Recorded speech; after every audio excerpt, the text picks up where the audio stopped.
donc tey dañu ñëwoon fii tey ci foire internationale de Dakar ci wàllu préparation bi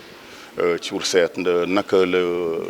chantier yi di avancé naka la stand yi di avancé pour seet niveau de préparation bi ak seet le directeur général bi ma defee xoolee les standu pays amis yi muy Rwanda ak ki nga xam mooy Guinée ak standu Sénégal ak standu ministère yi mën naa ne vraiment sama xel dal na kontaan naa ci lool ndax gis nañu ne préparation bi vraiment avancé na lool gis nañu aussi qu'il y a toute une organisation derrière gis nañu animation yi rajo yi gis nañu aussi que centre boo dem rek nit ñaa ngi taxaw di préparer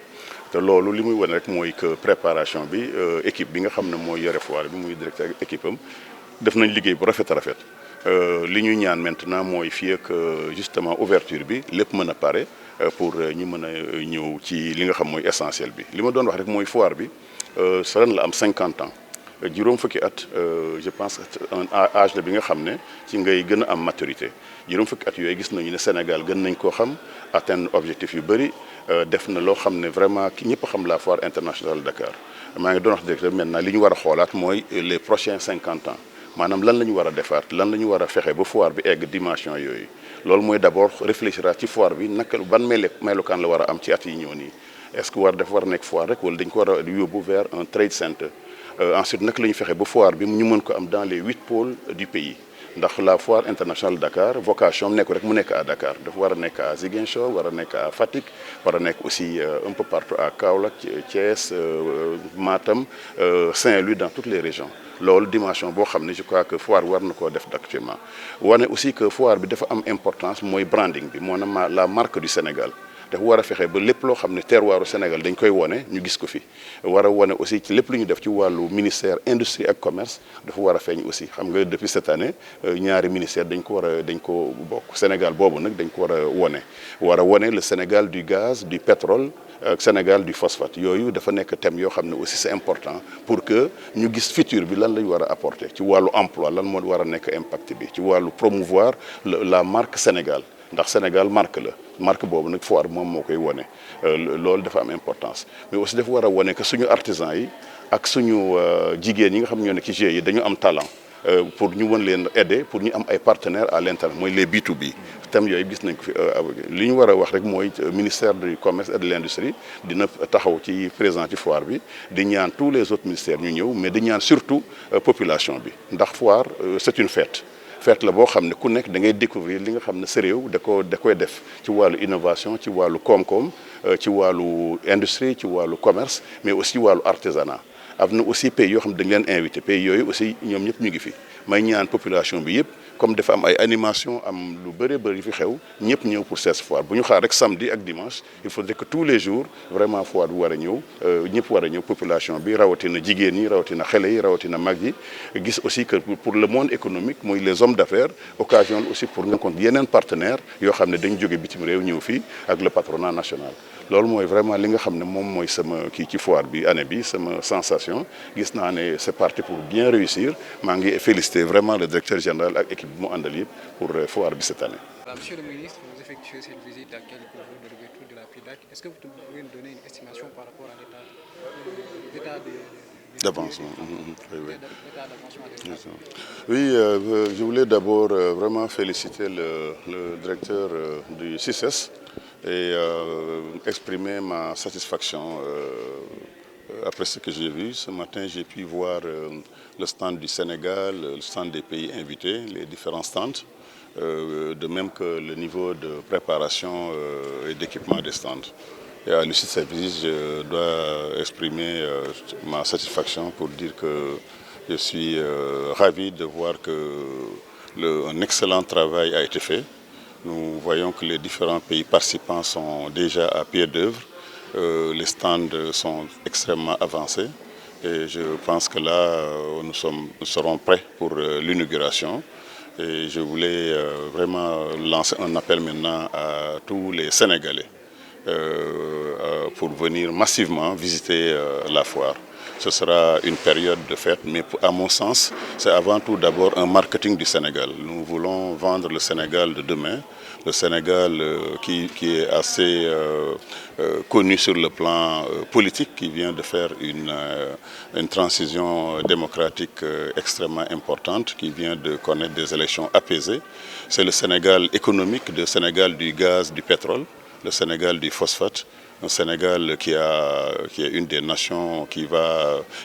comptera le plus aussi en Afrique. Donc c'est en fait ces thèmes-là que nous voulons montrer. Mais nous voulons aussi montrer que le ministère de l'Industrie est devenu ministère de l'Industrie et du Commerce. Donc c'est important aussi que tous les ministères soient là, que tous les ministères soient présents,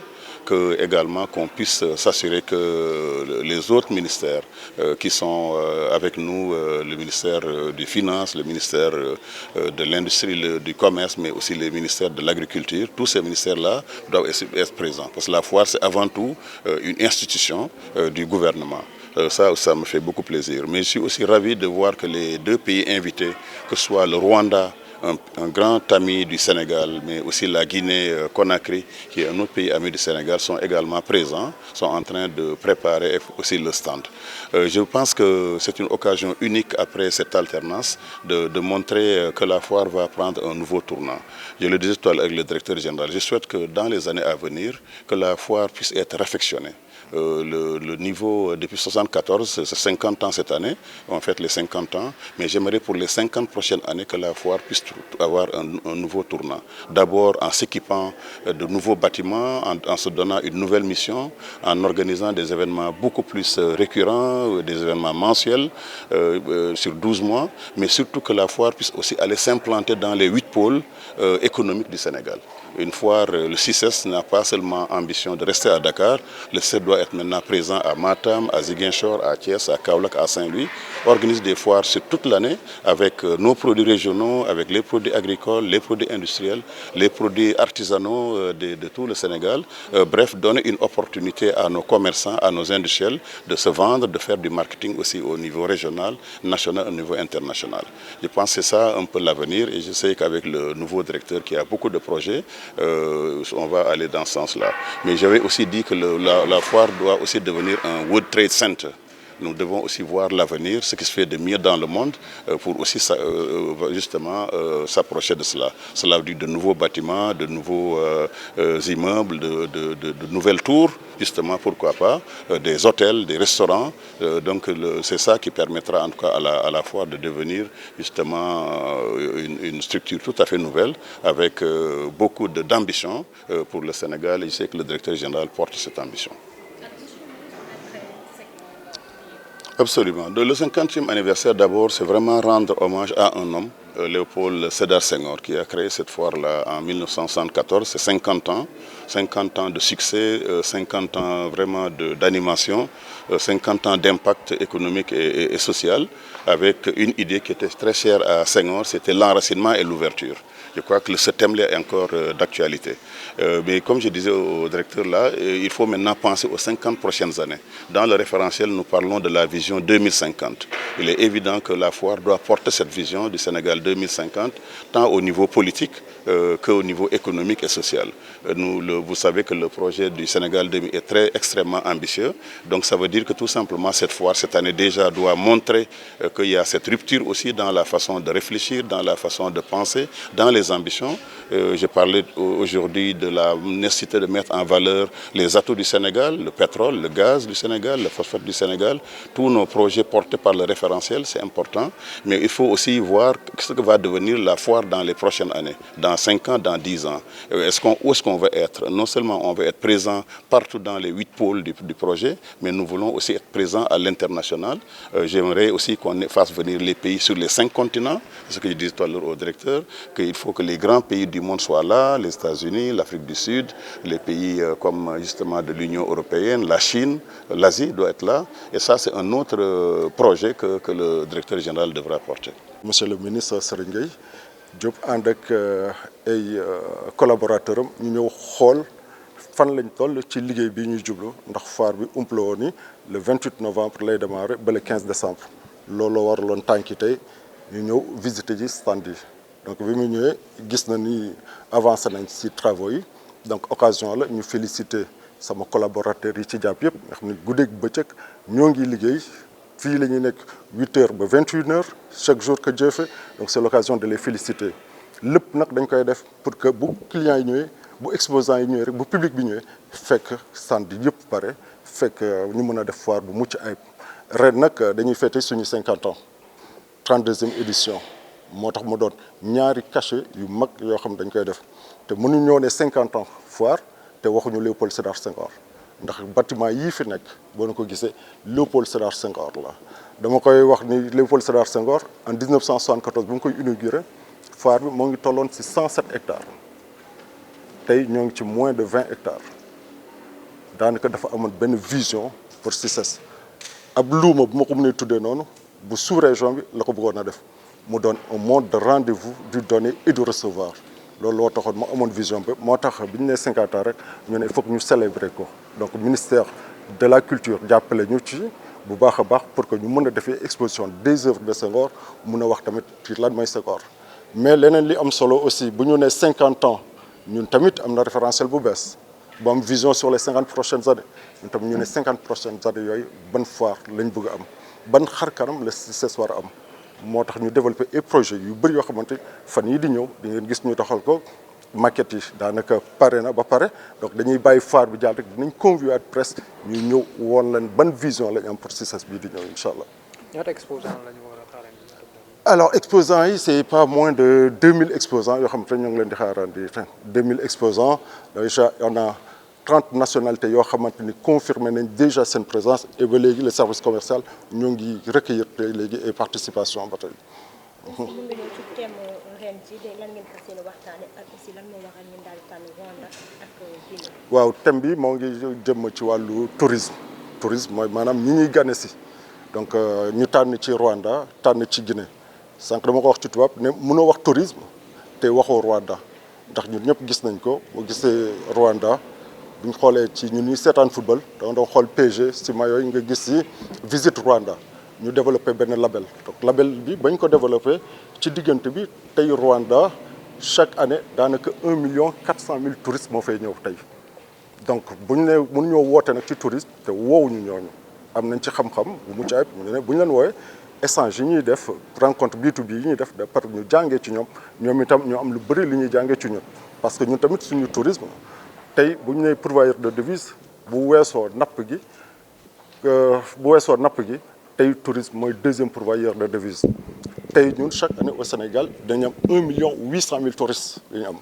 avec des objectifs fii ak fin d'année de 3 millions de touristes donc 1,8 million yi ñoo ngi koy am au mois de juillet lañ ko am donc c'est l'occasion de féliciter ministère du tourisme également parce que ñoom itam ñoo ñuy gunge ci foire bi ñu nekk donc forum scientifique yi ñuy def ministère du tourisme ñoo koy animé donc dama ci woo Sénégalais yëpp ñu ñëw xool tey woo Sénégalais également ne leen tourisme bi ngeen def li ngeen di visiter ci si biti am na fii biir Sénégal souveraineté la ñuy wax consommer local la ñuy wax li ngeen di fay billet dem ba ci biti dem leen fii Waalo ngi fi Sine ngi fi et Île yaa ngi fi dem leen na ñëw fii xool Sénégal lan moo fi am ak lan la ñuy maye ma am lu mu ci bëgg a yokk rek balaa maa fàtte monsieur le ministre wax na ko léegi mooy la foire des 8 pôles régionaux yéen ngi dégg pôles régionaux foire bi Dakar depuis 74 ba léegi Dakar rek la ma say am moo tax ñu ne dañ koy génne nag wone Sénégal lépp lu ñu fiy def ñu wone ko fësal ko moo tax ñu fas yéene délocaliser dem ci 8 pôles yëpp implanté fa infrastructure et chaque agenda dinañ def agenda boo xamante ne chaque période dinañ ñëw jëmmal li Sénégalais yi di def ci terroir boobu incha allah. wàllum ticket yi waaw tey ticket yi waaw Sénégalais yi sonnoon nañ trop ci ticket yi parce que dañ doon ñëw ba fii di rang pour am ticket léegi ne coono googu nag dinañ leen ko teggil naka lañ leen koy teggile moo tax ñu ne dañoo développer application bu ñu tuddee ticketing tey maanaka soxlawul ngay ñëw ba fii pour jënd ticket boo toogee sa kër yor sa téléphone sa smartphone mun nga commander ticket simplement boo ñëwee fii dañ koy scanner rek nga jàll loolu tam bokk na ci innovation aussi lu ñu duppee Foire Connect tey sama mbokk bi nekk fële ci village bi bëgg na exposer mais amul lu mu exposer mënut a jël stand ne ko nañ ko jox benn plateforme numérique boo xamante ni foofu mën nañ gis li muy exposer également te monsieur le ministre léegi wax na ko te insisté na si bu baax les régions daan nañ participer bu baax a baax mais gis nañ ni participation yi néew na xëy na moyens yi ñoo suivre mu wax ñu ni région yi bëgguma kenn manqué rendez-vous bi bu dee dañuy ñëw rek ñu jox leen stand à disposition dañ leen koy defal donc monsieur le ministre ñoo ngi la ciy gërëm bu baax a baax di la sant bu baax a baax loolu nga wax bu soobee yàlla dinañ ci taxaw ba région yëpp ñoo participer si foire bi ñu mun a fësal lépp li ñu defee fii ci dëkk bi jërë ngeen jëf.